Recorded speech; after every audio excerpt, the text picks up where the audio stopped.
One of the things Debbie mentioned in last week's video is we have a bit of an illness, and that illness continues.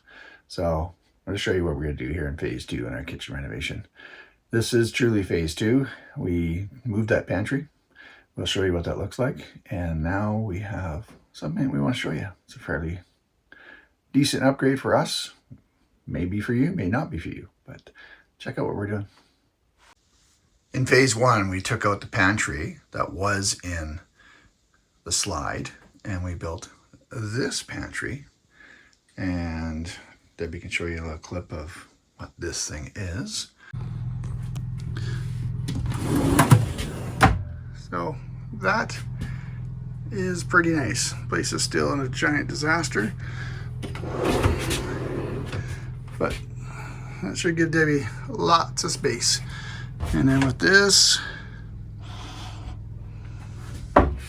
we have a ton of pantry space now.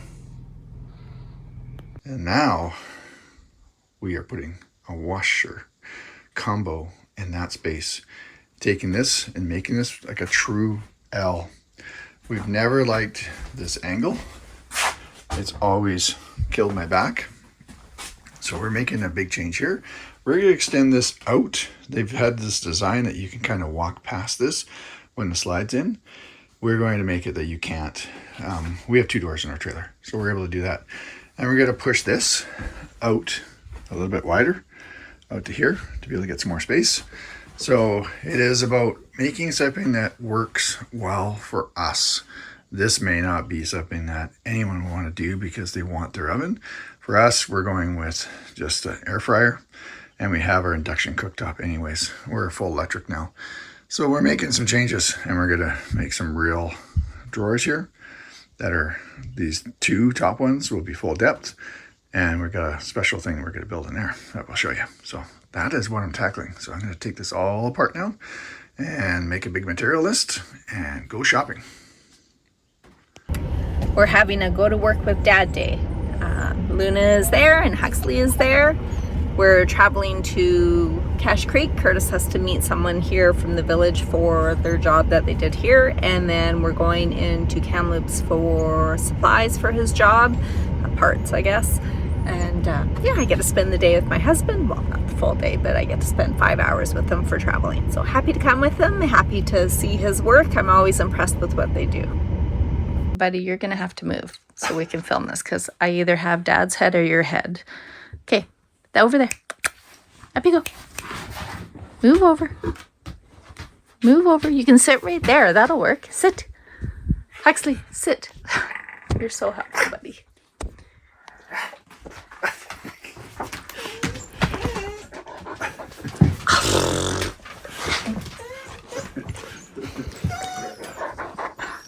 Okay. Not helpful, buddy. Hux, come here. Hux, this way. Come here. Lay down, bud. Lay down. Lay down. Lay down. That's good. There you go. Huxley is helping Curtis do plumbing today. Yeah. Renovations. He's his assistant. So the lower cupboards are gone. Makes it easier if you want to change this line. A little bit. So if you're going to change the line on your pump, your suction line on your pump, just pull everything out. It makes it easier. Okay, so this was our suction line, and we knew we had problems with this. We tried a bunch of different things with it, but it's not a suction line. It's actually a pressure line that they use. So it's a wrong line. What it does over time, it just keeps pulling it, closing it. So which was going to restrict your water flow, which we knew we had a problem. Our water pressure has been way less, and it's been because of that. Yeah. When we're running off the pump. When we're running off the pump, for sure. Yeah, when you hook to city water, then it doesn't matter, of course, because you got these non-PEX lines that they use. So that's an issue. So if you have that issue, what we did on ours is I went with a true suction line, but it's really thick, heavy-duty line. And all what I did in order to put it on there was, because you got a barb connection on one end, and a PEX connection on the other end, at least on our trailers. So to use PEX is out of the question because it fits over the PEX connection, but it won't fit over the barb plastic connection. But if you put this in really hot water, soak that for quite a while in hot water, it makes it pliable. Push it on and then clamp it, and it'll lock in really good. And when it cools, that is an incredibly good fit over the barb or over the PEX end.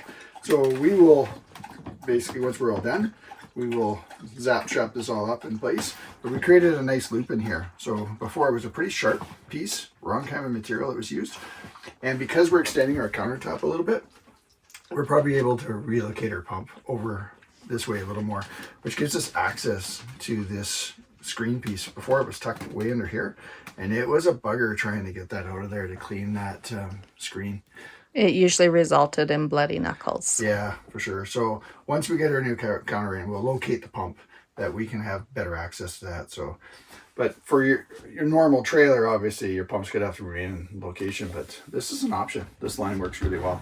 And it is so thick, it's never ever in a million years gonna collapse. And it's just called a suction line? Well, what is this stuff? Hugs.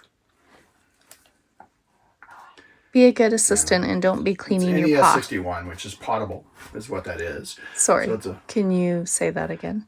it's an NF61, so it's a wire line, but we use it quite often on suction line. But it is a potable line. It's not some chemical line that's not potable, but it's just ridiculously thick. There is thinner stuff at this too, so you got to be careful. You get a real thin line, it's going to collapse just like that stuff does. Yeah. So you want a thick OD kind of line. And this is 1/2 inch ID is what this is. So we'll go by your ID. It's 3/4 inch. Okay. OD. So not everyone knows what ID or OD is. Inside dimension, outside dimension. Okay. So Mr. Pipeman, you have to explain stuff. If I was wondering, I'd have to look up what ID and OD is. Wow. So I think if you're going to tackle this, you probably have a... that's not true. I would tackle it not knowing those terms. Okay. Inside dimension and outside dimension. That's right. So it is 1/2 inch line, so you need a 1/2 inch ID. So, Okay. And this is 3/4 inch, so that goes to tell you that you got a 1/8 thick line on both sides of this thing. So it should not collapse under pressure. You can't even bend it. Good. At the end, you can't bend it. Awesome. So it should be a good line. So yes, should create a good fix here. But yeah. So again, just to recap, if you need to change that line, tear out all Tear your the kitchen. cupboards out. Yeah, and rebuild your cupboard. And people say we do things the hard way. Yeah. So if you ever wonder what really looks like behind everything, that's what it looks like. Yeah. So And obviously the plumbing is more like up here. yes, it'll be mounted up higher. That's our hot water tank, and that's our pump. And there's your little vent piece there too on your line. Which sometimes needs to be, if you get nothing but bad smells or whatever else, sometimes these things fail. Yes. And you have to replace these things. But they just screw in. But that's where it is. And you do have access through your side of your cupboard. Yeah. It'd be a bugger to get in there, but you have access through it or behind your drawer. But it's easy if you just remove the kitchen. That's right. Take everything out. It's easy peasy. Yeah. So there you go. Follow us for more helpful tips. Well, don't know about the helpful part, but for tips. Stay tuned and we'll show you what we're doing here. Starting to take shape. I have the trap in there for the wash machine. This is the size for it to be able to slide in there. So plug-in is right over there for it. Everything's kind of designed to go up against that pipe. I have the new T that comes into the new lines. I'll tee off and put the water hose bibs on this side because everything has to go tight up against this wall. The drain line for the wash machine will go through there, up on this side, and then over into there. So it should work okay. By me actually pushing these water lines tighter to the wall compared to ORV had it, the hot water line was pretty close to the outside wall. So I just put in some pipe wrap insulation just to be able to make sure that it doesn't freeze against the wall in those cold days. So it's open, it's got heat from the furnace and heat from the hot water tank. So if you look through there, there's still the holes to be able to get heat through. But just in case, give it a little bit of extra protection.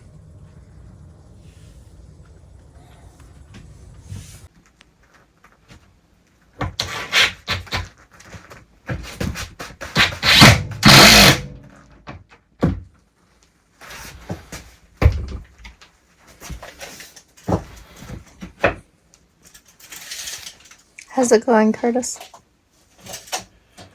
Yeah, I think okay. trying to make this square and something that's not the most square. I'll square these fronts with the countertop. You know what I mean? Mm-hmm. I think it's just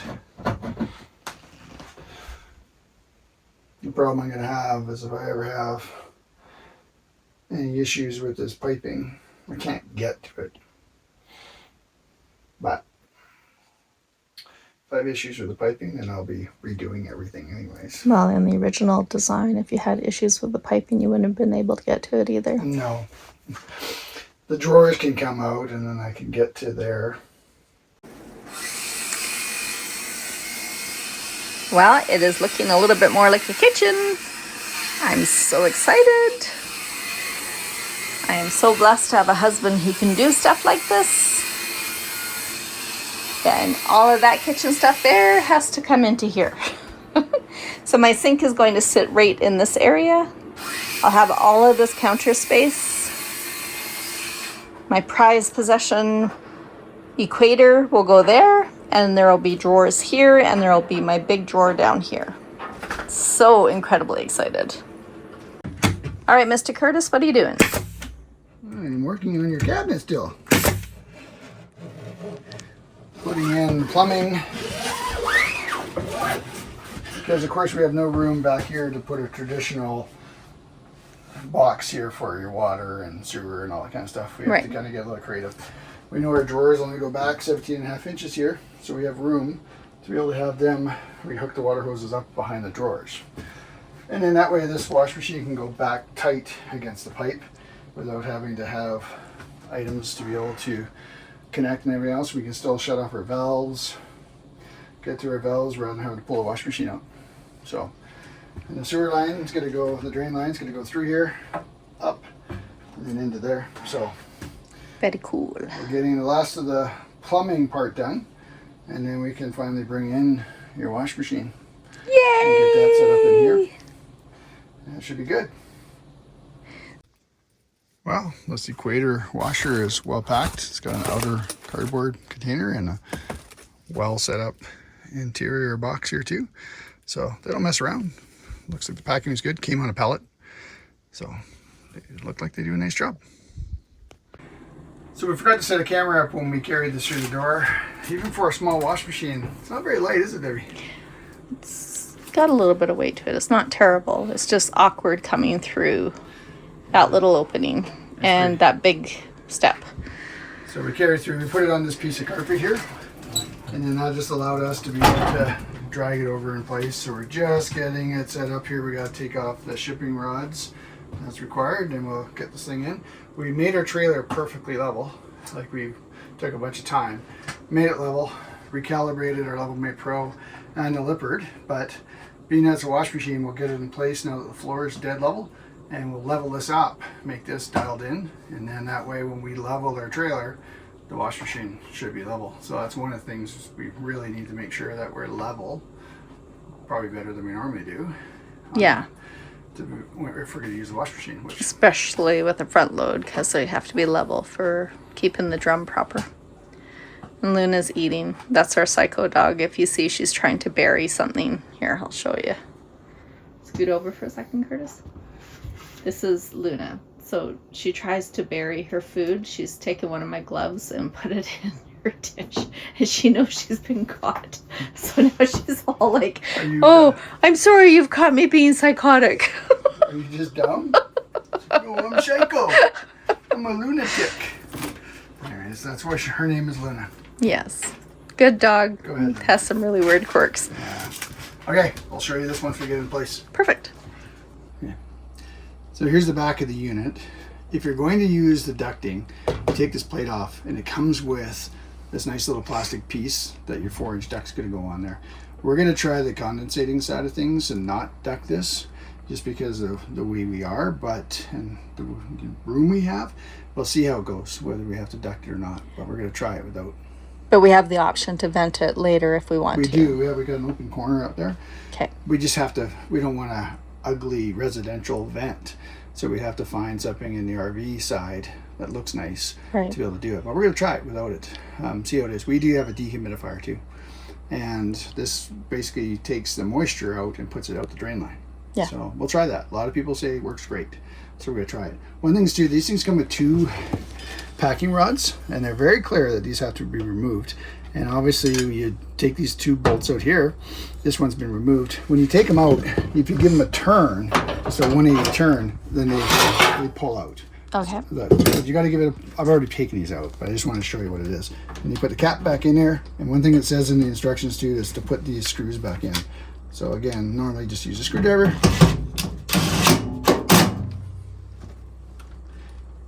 These are metric bolts.